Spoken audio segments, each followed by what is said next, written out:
Hi, I'm Josh Rushing, and you're in the stream. Today, American servicemen and women betrayed by a military sworn to protect them. We ask what should be done to end the U.S. military's problem with sexual assault.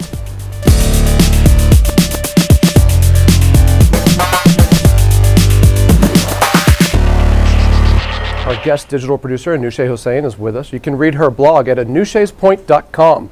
During the show, she'll be looking out for your live feedback, so tweet her using the hashtag AJStream. Anushay, online, we're seeing lots of conversation about this topic, particularly because there's a Senate committee hearing going on about it right now. Exactly, Josh. Todd Grimm on Facebook is letting us know that the issue of military sexual trauma in the U.S. is one that is paid lip service to, but with little or no action to back it up. Of course, we're a live show and we want to hear your take on possible solutions to the problem, so tweet me using the hashtag AJStream. Joining us in studio is Brian Lewis. He's a U.S. Navy veteran and a survivor of a military sexual assault. Earlier today, he became the first male survivor to testify before Congress on the issue of military sexual trauma. He also works with the advocacy group Protect Our Defenders. Brian, welcome. Thank you, sir. Now remember, this show depends on your participation. Now, one way you can do that is by recording a 30-second video. Just go to stream.aljazeera.com and click on the red button there on the right-hand side that says record a comment, and you too could be in the stream. My name is Whitney Phillips. I wrote a dissertation on trolls, and I am in the stream. 19,000 U.S. servicemen and women are sexually assaulted each year by members of their own military. That's a U.S. Department of Defense estimate. Yet a small percentage of those cases are prosecuted, and perpetrators are often protected by what critics call a military legal system that prioritizes personal favoritism over victims' rights. Take a look at this video from Protect Our Defenders. They had his DNA on my comforter. They found his DNA inside my rape kit. He was still found not guilty of anything. Out of the group of assailants that decided they were going to sexually assault me, 2 of them got caught in the act doing it to somebody else. And because they got caught, they were given bad conduct discharges, and that was it. No sex offender status, no jail, no nothing. He retired with full benefits, and I don't know how many more rapes he committed after me, but like he told me, I wasn't the first and I wouldn't be the last. Despite the fact that he's got multiple charges, he got away. Some 86% of military sexual assaults go unreported, and the few victims who do report tell similar stories of retaliation and a culture of cover-up. Now, despite renewed initiatives for so-called zero-tolerance policies, critics say things aren't getting better. So what should be done to stop rape and sexual violence that happens within the military? Joining us to discuss these issues is Jennifer Norris. She's an advocate with the Military Rape Crisis Center in Washington, D.C. Jennifer is also a survivor of sexual assault that occurred while she served in the U.S. Air Force. And in New York, we have Rachel Nadelson. She's a legal director with the Service Women's Action Network, and also known as SWAN. She has represented numerous victims' claims before the Department of Veterans Affairs. Jennifer and Rachel, welcome. Before we start, I want to mention that we reached out to the Department of Defense and its Sexual Assault Prevention and Response Office. They both declined to participate in this discussion. Brian, let's begin with you. I think a lot of people might be surprised to hear about a man being a victim of sexual assault in the U.S. military. Can you tell us your story? In the broad strokes, my story is not too terribly different from any of the other 19,000 survivors that are out there. I was stationed on board a ship in Guam, and one of the senior non-commissioned officers on board that ship took advantage of me sexually. He raped me. Obviously, I don't need to go into details about that. But I was not his first victim. He had had at least one other victim on that command before I was ever attacked. How many years ago was this? This was in 2000, so 13 years ago. 13 years. And sitting here, I can still see the pain in you from that. How's it affected your life since then? It's affected in a lot of ways. Like I said, at the Senate hearing, I was kicked out of the military in 2001 with a misdiagnosed personality disorder. I've tried to get that corrected, haven't been able to get it done. I've had to pay for all of my schooling on my own because I can't get the GI Bill that I was promised when I come in. I wonder how everything like that is going to affect me when I go to apply to the bar, when I even look for a job. Brian, let me explain this for our viewers. So if you get out of the military with an honorable discharge, there are a number of benefits that come your way, to Correct. include paying for your education. But you were released under something other than an honorable Correct. discharge. I was given a general discharge under honorable conditions, which in itself is a misnomer because the courts have long recognized in the United States that anything less than a fully honorable discharge creates a stigma on the survivor or on any person that's released less than honorably. So emotional problems that stem from the rape end up Yes. leading to your dismissal from the military, and they take away your benefits for the rest of your life. Correct. What happened to your attacker? Nothing. He is probably receiving a retirement check that I should be receiving and I can't get from the Department of Defense. This is something we're going to hear about over and over again today. Yes. The culture of attacking the victim. Anusha? Let's go to our online community here. Nestle Hunt is saying cover up maybe. It's more about traditional male professions which come with a quote boys club mentality and culture ingrained. Sanju is saying the military is a relative close system where the commander has say on all issues that makes it easy to be thrown under the carpet. And Jennifer Cooler says no part of our government adequately addresses this topic. Why would the military be any different? So Rachel, I want to pose that question to you. Would you agree with what Jennifer just said? I think in some ways the military is different because first of all you can't quit your job, so you're in a situation where you're particularly trapped and you're particularly reliant on the systems made available to you internally. And another big difference between the military and sort of workplaces outside the military are the remedies available to people who are victims of what's essentially a workplace crime. So people who are service members aren't allowed to sue their employer. They're not allowed to sue the military for either failing to protect them, failing to provide a safe workplace, or for discriminating against them, because ordinarily sexual harassment and sexual assault are regarded as forms of sex discrimination and as a result are illegal. I have a technical question about that. Okay, a lot of people think about the military being at war on a battlefield or being out on a ship, and perhaps there's a need for special legal circumstances in those kind of areas. But the great majority of the U.S. military, they live in neighborhoods in the United States of America, just like any other citizen in the U.S. I don't understand why they need a separate legal system here. If you're in the military and you're raped, why can't you go to a civilian hospital, to the police, and to a civilian judge, just like anyone else in the United States? You can. You can certainly, in the vast majority of cases, you can go to your civilian police department, and if that police does an investigation, then your local DA can prosecute the offense if they wish to, and that sometimes happens. But I'm not talking about the criminal justice system. I'm talking about the ability to use civil claims against your employer in order to create sort of an institutional deterrent. Because the criminal justice system really focuses on the act committed by one individual person. And as a result, it isn't really a vehicle for institutional change. Jennifer, can you talk to us about your experience personally and those that you work with? What happens after a rape victim steps forward in the U.S. military? What happens culturally there? What's happened to me and what happens still to this day with the clients that I work with is that if you get raped, assaulted, or harassed and you report it, it's a career ender. So we're working on either trying to get them expedited an expedited transfer off that base so they're not getting retaliated any longer against, or once they get to the new base, we're trying to get them out of the military so that the new people aren't retaliating against them.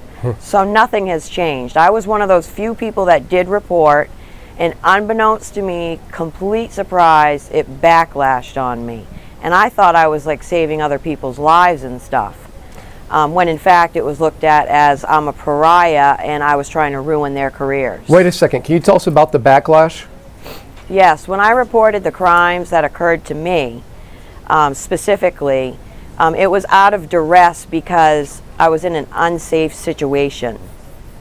And so I needed to get to safety, to escape this predator. So I didn't have any choice but to tell my commander, and I wasn't given any choices, meaning nobody told me I could go to the civilian police. Nobody told me any of that kind of stuff. They just said, if you want to do something about it, you've got to tell the commander, and then the commander will take it from there. Well, my commander did take it somewhat seriously, but once it got bumped up the chain of command, it went from attempted rape and sexual assault to sexual harassment, because they didn't have a process in place to deal with the actual crime itself. I had to file an EEO complaint, which is what happens to this day with both National Guard and in some cases Reserve. Active duty may be a little bit better at going through the justice piece of it, but our victims are still being retaliated against by those in their chain of command and within their unit. Jen, I'm going to pull in our online community. Umar is saying it is not the number of women in combat units, it's the policies in place to protect those who report the rape cases. Jody Manners also is echoing what you just said. If a celebrity, politician, soldier, police officer is ever accused of sexual assault, the general tactic is to take the victim to court or launch a smear campaign. As a culture, we are more frequently on the side of the perpetrator. So would you agree with that, Jennifer? That's very close to what you were just describing to us, wasn't it, with your own experience? It's exactly what I was describing, and I don't know why it is that way, aside from pointing to we're dealing with a good old boys club. And I hate to say that because I'm not a conspiracy theorist, but I really don't see what other explanation there is for a victim turning in a violent crime only to be retaliated against and run out of their career. The system is broken. The military justice system is broken, whether it's active duty, going through Title 32s and the UCMJ process, which is totally traumatizing to our victims because it's stacked against them. But the National Guard and Reserve don't have anything in place. For example, in Maine, where I live, we actually have to pass legislation this year to create a courts-martial process just so we can do something with these predators to get them out, because they don't have anything right now. It's easier to get rid of the victim. Okay, look, I want to show you a clip from the documentary. This is it's a fantastic film. It was nominated for an Oscar earlier this year. It didn't win, but it deserved the nomination, to be sure. It's called The Invisible War, and it's about exactly this topic. It features two former military crime investigators, and this is actually just this clip, not the whole movie.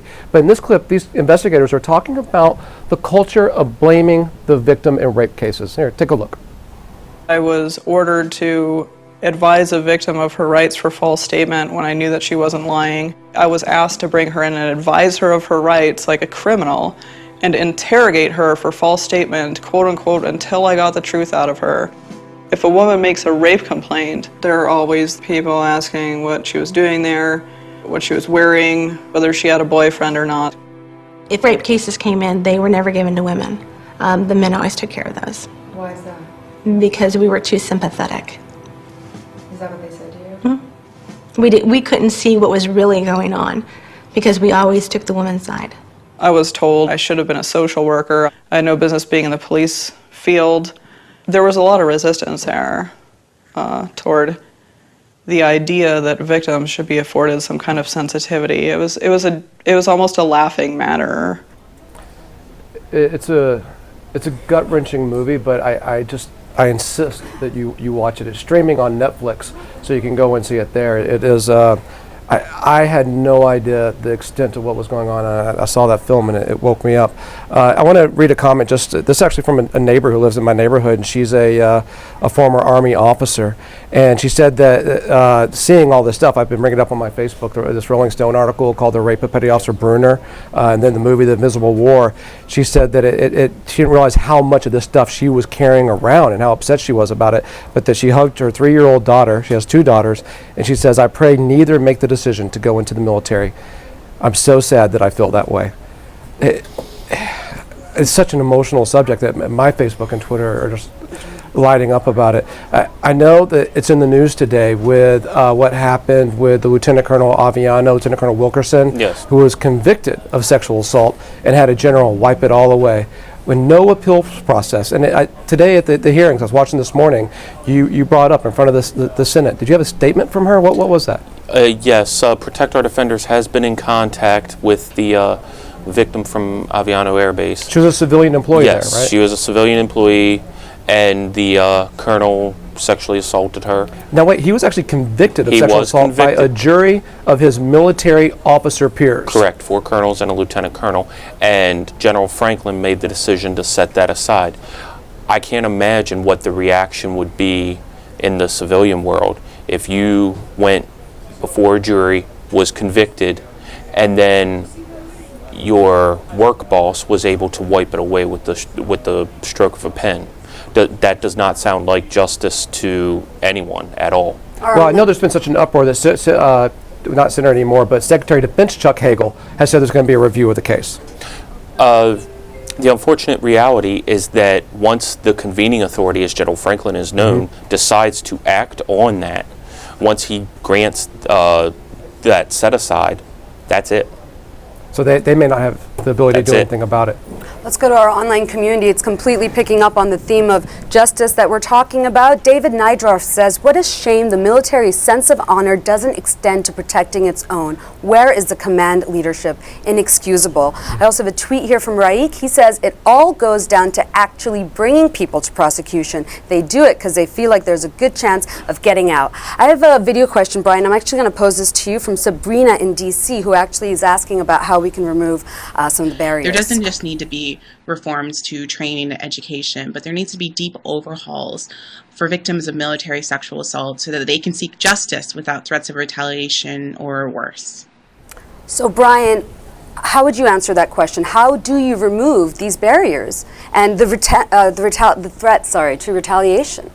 Well, it's truly a culture. I mean, first of all, like I stressed today, we have to realize that of the 19,000 estimated assaults that are taking place, 10,000 of those are men. So roughly 56% of those estimated sexual assaults are men. I just want to underline that. I think most people find it shocking most people that find that by the numbers, more men are being sexually assaulted than women in the U.S. military. People act like this is a gender issue. It's a gender issue on the perpetrators, on the attackers. They're almost always men, right? But on the people who are being attacked, it's men and women.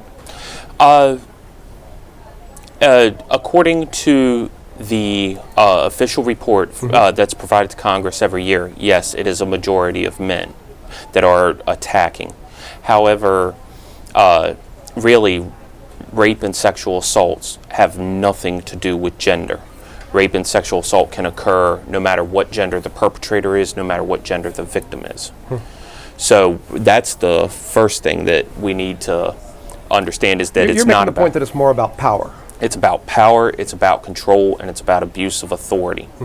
And that's exactly what these perpetrators are secure in knowing, is that they can abuse their authority, and very little, if any, punishment will come from that.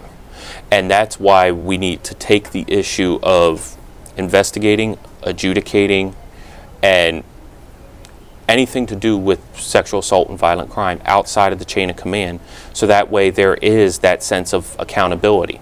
If the viewing audience had to report their crime to a security guard working for their boss instead of the disinterested police department, and have it prosecuted in-house instead of taking it to a disinterested district attorney, I think you'd hear a lot more screams for reform real quick. Well, it's frustrating that the military, U.S. military, doesn't have a representative on this show to answer these questions, to talk about what they're doing. And we tried hard. We reached out to everyone we could, and were simply declined. So what I want to do is, if you have questions for the U.S. military about sexual assault, you can tweet them directly at the Pentagon spokesperson. His name is George Little, and I have on my screen here, you can see his Twitter handle at Pentagon Press, P-R-E-S, SEC, S-E-C. Send him your questions directly and see what the Pentagon has to say about what it's doing.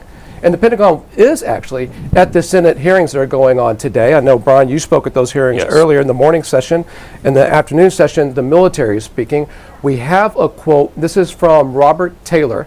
He is the Principal Deputy Counsel for the Department of Defense. Let's take a listen. Our men and women in uniform serve to protect us every day. They put their lives on the line for us, for this great country of ours. We owe them a military in which sexual predators have no part and sexual assault has no place. Until all sexual assault in the military is eradicated, it is our duty to ensure that the victims find support, and we lawyers at this table have a special obligation to ensure that the military justice system works effectively to provide justice in every case and to all involved.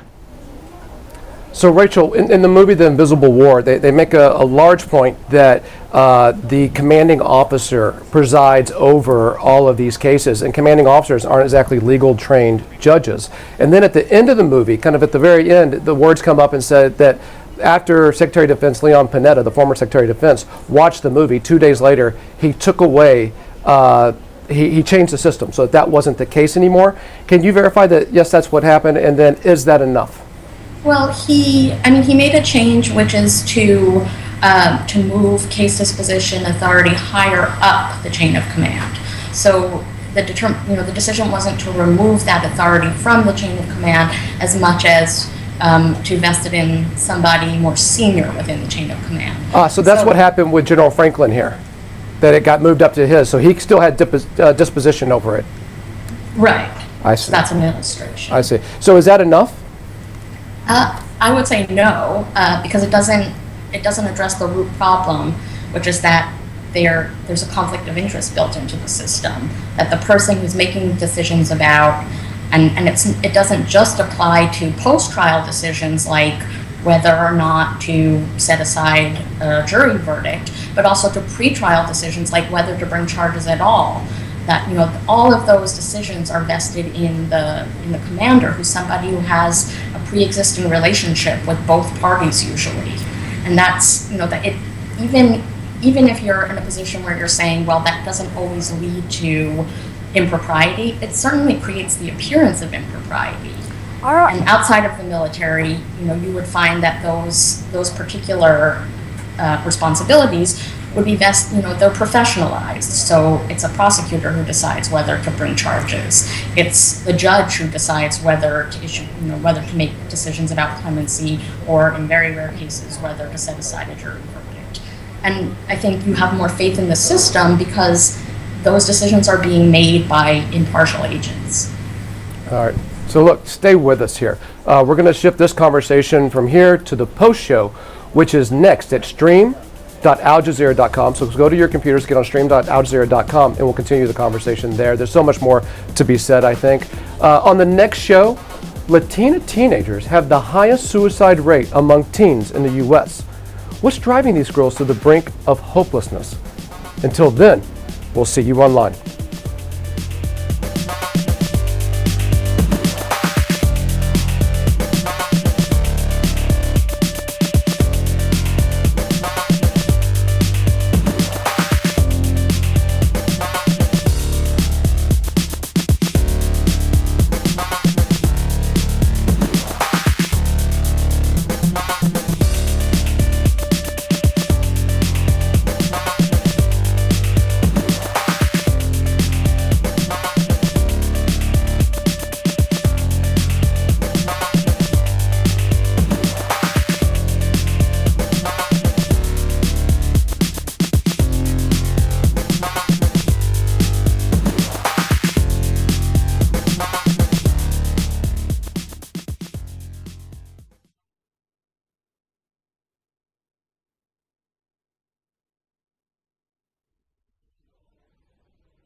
Welcome back. This is the Stream's online post show, and we're talking about the sexual assault epidemic that's happening within the U.S. military.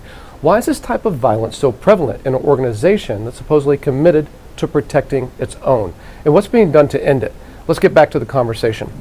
So, we were just talking about how rape is not about gender, it's about power. Can you go to the numbers that you were talking about with how often women are the perpetrators?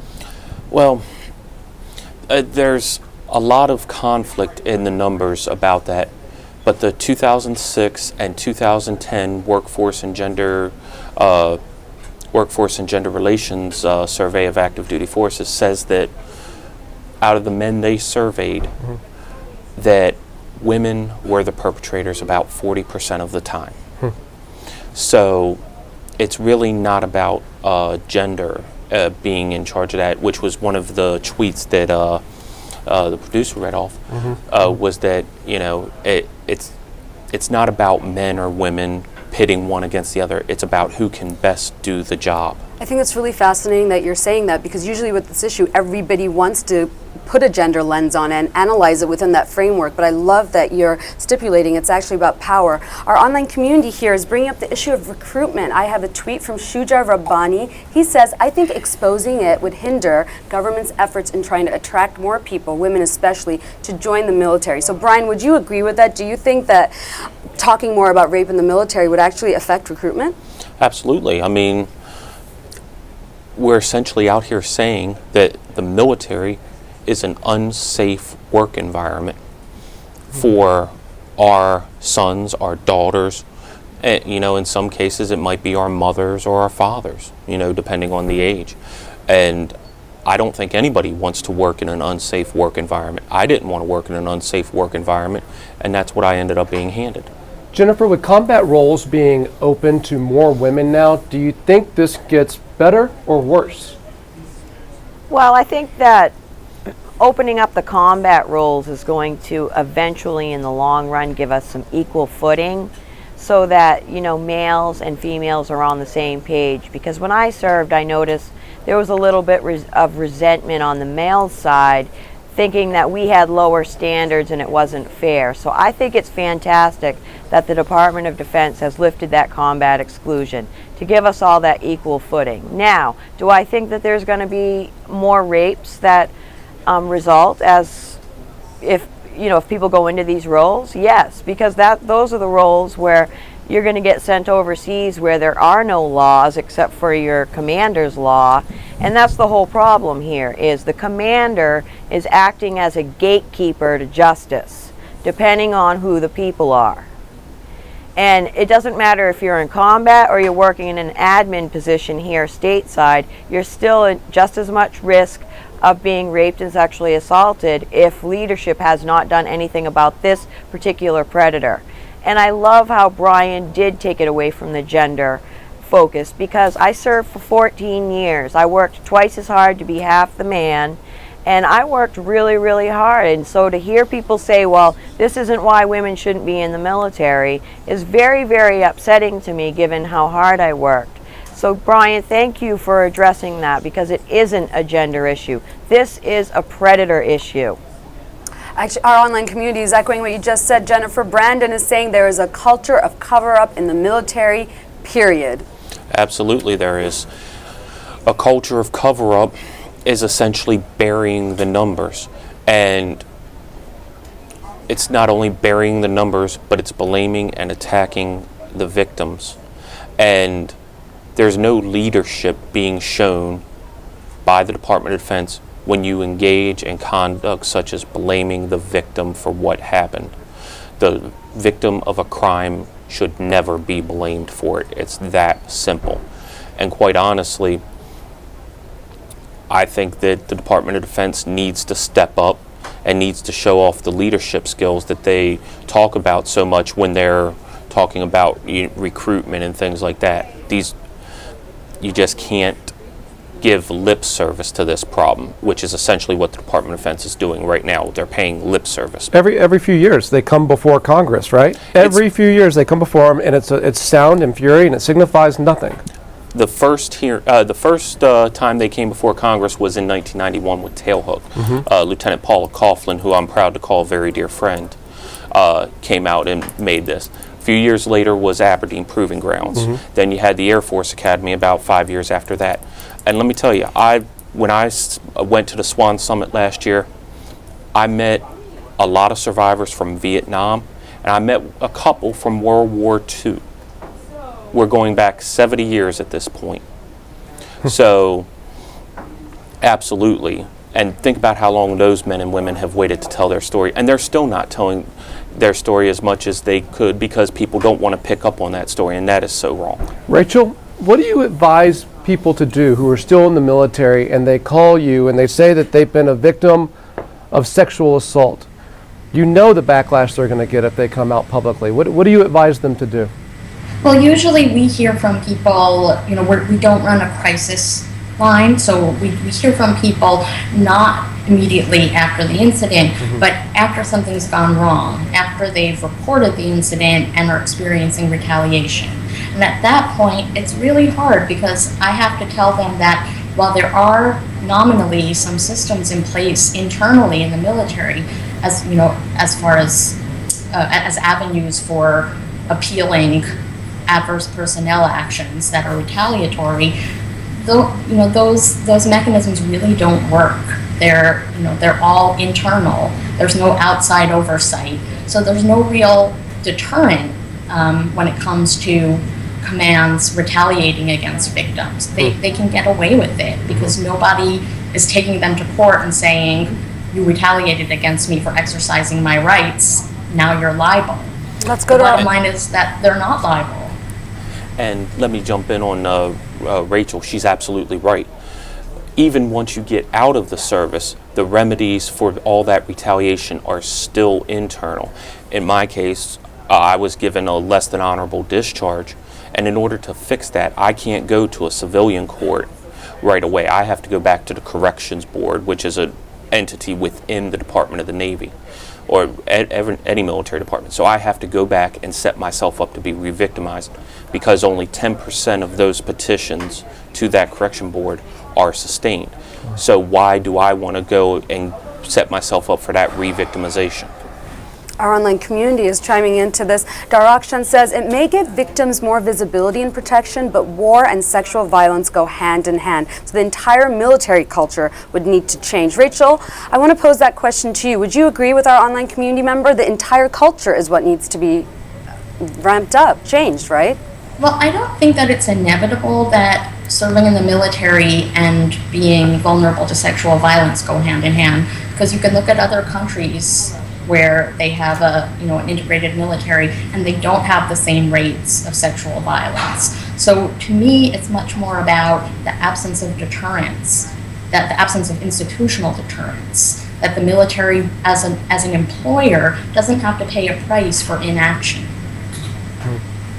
The worst part seems to be, to me, is what follows on. Maybe it's not the worst part, but it's just so hard to believe what happens after the rape. That in every case I hear, it seems like the victim's career is ended, the perpetrator's career goes on. And how do you change that, Brian? Well, I'll start out by saying that nationally, the FBI estimates that a lot less than, I believe it's 8% was the high end of rape reports are falsely made. So the first thing that needs to happen is the presumption needs to say the victim is telling the truth. Right. And from that presumption, you move into let's get the victim away from the environment that hurt them. And not just change command from one side of the street to the other, because we've seen cases where that has happened and the commanding officers are golf buddies. That doesn't work. You move the victim away. This seems like simple stuff. It is simple. And the sad part is Department of Defense doesn't get it. Doesn't get that and any survivor, want to feel safe. I want to be able to go into work and do my job without worrying that my predator will find me again. And quite honestly, I just want to, for myself, I would say, what's so hard about that concept? All right, that's the last word. On Thursday's show, Latina Teenagers and Suicide. Why does this group have the highest suicide rate among teens in the United States? Lisa Fletcher will be back for that conversation, and until then, we'll see you online.